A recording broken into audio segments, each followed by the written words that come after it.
Hallelujah, praise God. यीशु के बबरकत खूबसूरत और फतेहमंद नाम में आप सब देखने वालों और सुनने वालों की सलामती चाहता हूं। मैं हूं आपका होस्ट पास्टर रोकस बरकत, गॉस्पेल चैनल यूएई से बाइबल की बातें प्रोग्राम लेकर आपकी खिदमत में हाजिर हुआ हूं। और ईमान कामल है कि आप खुदा का कलाम खुशी के साथ सुनने के लिए तैयार हैं।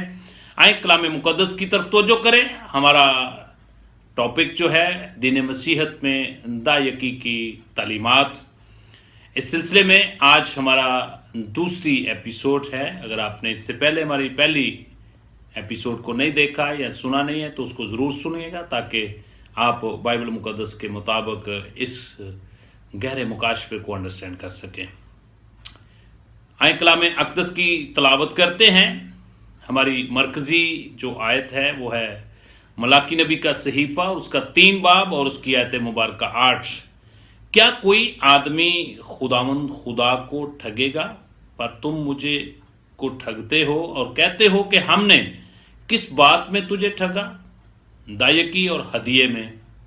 कलाम अक़दस का पढ़ा सुना जाना हम सब के लिए बाइस से बरकत हो। मेरे अजीजों, पहले प्रोग्राम में मैंने दायकी के 4 अक़साम जो हैं इसके साथ जो रिलेटेड हैं वो मैंने आपके गोशगुजार की थी। सो आज जो हमारा दूसरा सेशन है इसमें एक सवाल हर फर्द बशर के जहन में आता है कि दायकी किसकी है। आए बाइबल मुकद्दस में से इसके बारे में सीखते हैं। असल में ये खुदा के लिए मुकर्रर की गई दायकी है और फिर उसमें से खुदा ने हुक्म दिया था कि ये लावियों का कबीला जो हैकल की खिदमत करता है, ये दायकी की रकम जो मेरी है उसमें से उनको दी जाए।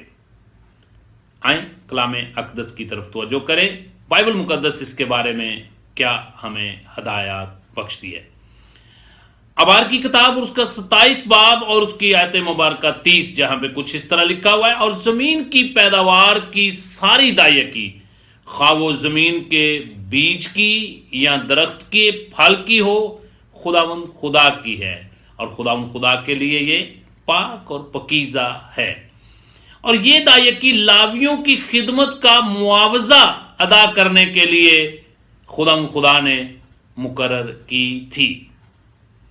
जब हम इल्म शरीयत का मुतालिया करते हैं तो इल्म शरीयत में से गिनती की किताब उसका 18 बाब और उसकी आयत मुबारक 21 से 23 के अंदर कुछ इस तरह लिखा हुआ है। और बनी लावी को उस खिदमत के मुआवजा में जो वो खैमा इज्तिमा में करते हैं, मैंने बनी इसराइल की सारी दायकी मारूसी हिस्सा के तौर पर दी। और आगे को बनी इसराइल खैमा इज्तिमा के नज़दीक हरगिज ना आए, ता ना हो कि गुनाह उनके सर लगे और वो मर जाएं, बल्कि बनी लावी खैमा इज्तिमा की खिदमत करें और वहीं उनका बारे गुनाह उठाएं, क्योंकि पुश्त दर पुश्त ये एक दायमी आयन हो और बनी इसराइल के दरमियान उनकी कोई मरास ना मिले।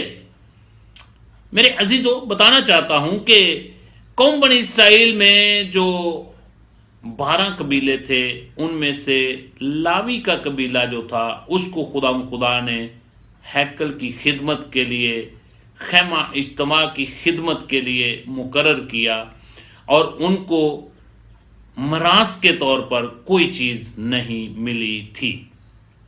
बताना चाहता हूं बाइबल मुकद्दस के अंदर आगे लिखा, गिनती की किताब उसका 18 बाब उसकी 21 से 23 आयत, क्योंकि मैंने बनी इसराइल की वो दायकी को जिसे वो अठाने की कुर्बानी के तौर पर खुदावंद खुदा के हजूर गुजरानेंगे, उनका मरूसी हिस्सा कर दिया है।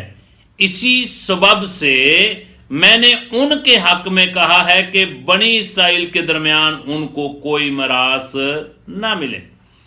उनका सिर्फ जो मरास के तौर पर जो हिस्सा था, उनका काम सिर्फ खैमा इज्तिमा में खिदमत करना था और उसका मुआवजा जो है खुदावंद खुदा का जो मुकर्रर करता हिस्सा था, जिसको दायकी कहा जाता है, उसमें से उस खिदमत का मुआवजा उनको दिया जाता था। गिनती की किताब उसका 28 बाब और उसकी 26 आयत। फिर लावियों के लिए भी एक हुक्म था, जब उनको दायकी का मुआवजा मिले तो उसमें से वो दायकी फिर खुदा के हुजूर लेकर आए। मैं चाहता हूं कि इसको भी हम तलावत कर लें। तो लावियों से इतना कह देना, बुजुर्ग मूसा से खुदा हम कलाम हुआ और खुदा ने बुजुर्ग मूसा से कहा कि तू जाके लावी के कबीले से भी ये बात उनके गोशगुजार कर दे। तू लावियों से इतना कह देना कि जब तू बनी इसराइल से उस दायकी को लो जिसे मैंने उनकी तरफ से तुम्हारा मरूसी हिस्सा कर दिया है, तो तुम उस दायकी की दायकी खुदा के हजूर अठाने की कुर्बानी के लिए गुजारना करना। पुराने अहदनामा की तालीमात के मुताबिक हमें इस बात का वाज़िह तौर पर हमें तालीमात मिलती है कि इस दायकी जो है ये खुदा की है और ये खुदा के लिए ने मुकर्रर की है। और खुदा की इस दायकी में से जो हैकल की खिदमत करते थे उनके लिए इसमें से उनको मुआवजा के तौर पर दिया जाता था, और लावियों के लिए जो खिदमत गुजार लोग थे उनके लिए यह हुक्म था कि इस दायकी में से जो मुआवजे के तौर पर उनको मिले, इसमें से भी वो दायकी खुदा के हुजूर लाया करें।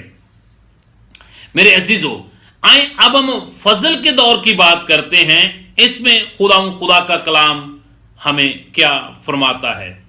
जब हम हजरत पौलुस रसूल का करंथस की कलीसिया को पहला खत जो है जब हम उसकी तलावत करते हैं, जहां पे कुछ इस तरह लिखा हुआ है, करंथस की कलीसिया को पहला पौलुस रसूल का खत है, उसका 9 बाब और उसकी आयत मुबारका 4 से 14 तक आप बाद में पढ़ सकते हैं, लेकिन मैं 13 और 14 आयत मुबारका आपके सामने तलावत करता हूं। क्या तुम नहीं जानते कि जो मुकद्दस चीजों की खिदमत करते हैं वो हैकल से खाते हैं, और जो कुर्बानगाह की खिदमत गुजार हैं वो कुर्बानगाह के साथ हिस्सा पाते हैं। इसी तरह खुदा ने भी मुकर्रर किया है कि खुशखबरी सुनाने वाले खुशखबरी के वसीला से गुजारा करें। और फिर इसी तरह हजरत पौलुस रसूल अपने रूहानी फरजंद तिमोथियस को पहला खत लिखते हुए उसका 5 बाब और उसकी 17 और 18 आयत में कुछ यूं फरमाते हैं, जो बुजुर्ग अच्छा इंतजाम करते हैं, खासकर वो जो कलाम सुनाने और तालीम देने में मेहनत करते हैं, दायकी का हिस्सा या उसमें से मुआवजा किन को मिल सकता है?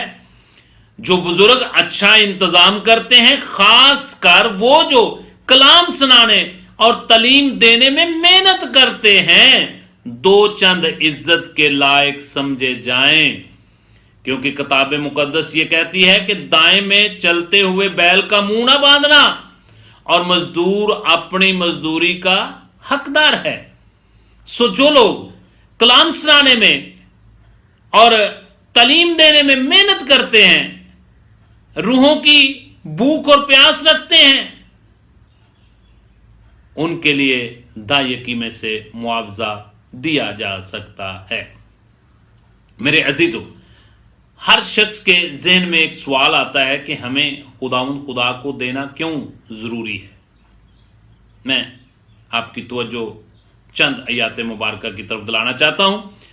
इस्तिशना की किताब और उसका 8 बाब और उसकी आयत मुबारका 17 और 18 के अंदर कुछ इस तरह लिखा हुआ है, ऐसा ना हो कि तू अपने दिल में कहने लगे कि मेरी ही ताकत और हाथ के जोर से मुझे कोई ये दौलत नसीब हुई है। कहीं तेरे दिल में फख्र ना आ जाए कि ये तो मेरी मेहनत है, ये तो सारा कुछ मुझे, हाँ लिखा है, बल्कि तू खुदावंद अपने खुदा को याद रखना, क्योंकि वही तुझको दौलत हासिल करने की कुव्वत इसलिए देता है कि अपने उस अहद को जिसकी कसम उसने तेरे बाप दादा से खाई थी कायम रखे, जैसा आज के दिन जाहिर है। सो मेरे अजीजों, دینا اس لیے ضروری ہے کہ جو ہمیں ہمت اور طاقت، ٹیکنیکلی سکل، واٹ ایور، جس سے بھی ہم انکم آف سورس کماتے ہیں، یہ ساری طاقت خدا کی طرف سے ہمیں ملی ہے۔ تواریخ کی پہلی کتاب اور اس کا 29 باب اور اس کی آیت مبارکہ 12، جہاں پہ کچھ اس طرح لکھا ہوا ہے، اور دولت عزت تیری طرف سے آتی ہے اور تو سبوں پر حکومت کرتا ہے۔ اس بات کو ہم نے یاد رکھنا ہے کہ دولت بھی خدا کی طرف سے ہمیں ملتی ہے اور عزت بھی خدا کی طرف سے ہمیں ملتی ہے۔ پھر اسی طرح جب ہم فضل کے دور میں داخل ہوتے ہیں تو ربنا یسوع المسیح کی تعلیمات پر جب ہم غور کرتے ہیں، یا پولس رسول کی تعلیمات پر، ہم ابتدائی کلیسیا کی تعلیمات پر جب غور کرتے ہیں، اعمال کی کتاب اور اس کا 17 باب اور اس کی آیت مبارکہ 25، جہاں پہ کچھ اس طرح لکھا ہوا ہے، نہ کسی چیز کا محتاج ہو کر آدمیوں کے ہاتھوں سے خدمت لیتا ہے، کیونکہ وہ تو خود سب کو زندگی اور سانس اور سب کچھ دیتا ہے۔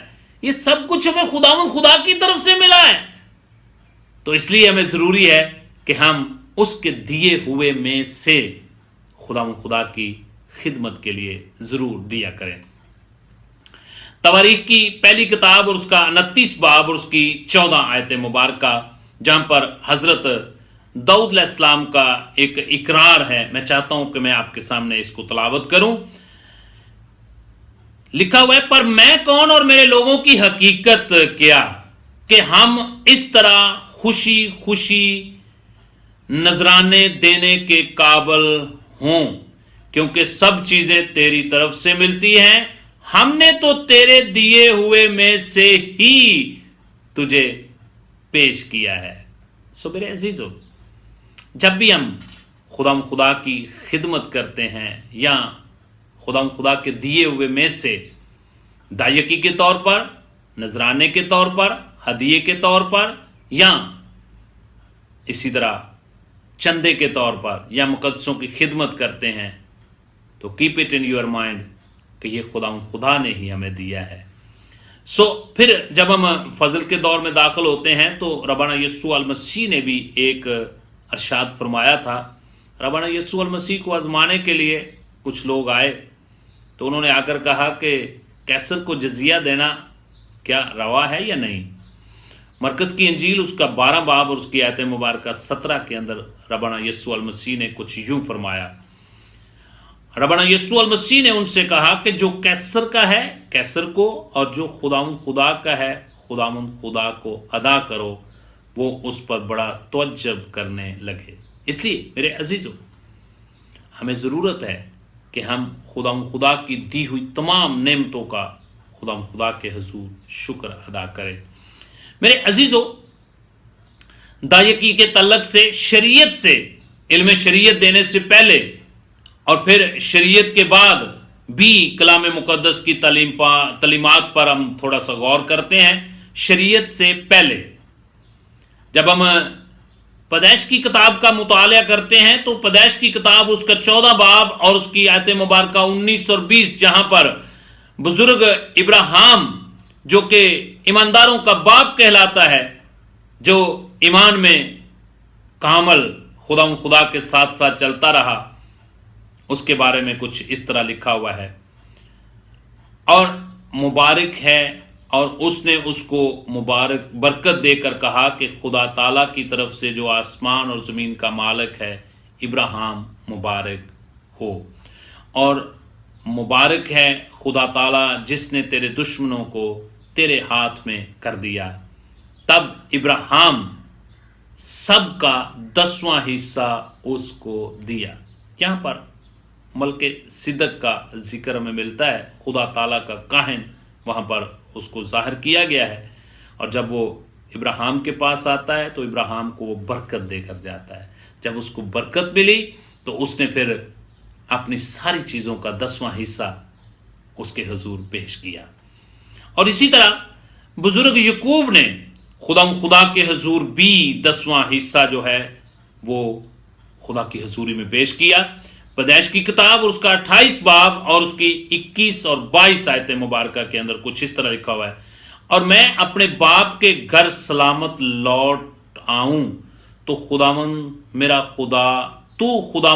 خدا ہوگا، اور یہ پتھر جو میں نے ستون سا کھڑا کیا ہے خداوند کا گھر ہوگا، اور جو کچھ تو مجھے دے اس کا 10واں حصہ ضرور میں تجھے دیا کروں گا۔ سو میرے عزیزو، خدا نے ہمیں جو کچھ بھی دیا ہوا ہے، آج ہمیں بھی اس بات کا اقرار کرنے کی ضرورت ہے کہ ہم بھی خدا کے حضور دائیکی، ہدیہ، چندہ یا مقدسوں کی خدمت دل کھول کر کریں، تاکہ کلیسیاں جو ہیں وہ ترقی کریں۔ خدا نے اگر مجھے زندگی دی، صحت دی، سلامتی دی، تو اسی کا ایپیسوڈ نمبر 3 جو ہے وہ لے کر آپ کی خدمت میں حاضر ہوں گا۔ اور میری آپ سب سے التماس اور درخواست ہے کہ ہمارے اس گاسپل چینل UAE کو ضرور سبسکرائب کریں، اور ارشاد اعظم کی تکمیل کے لیے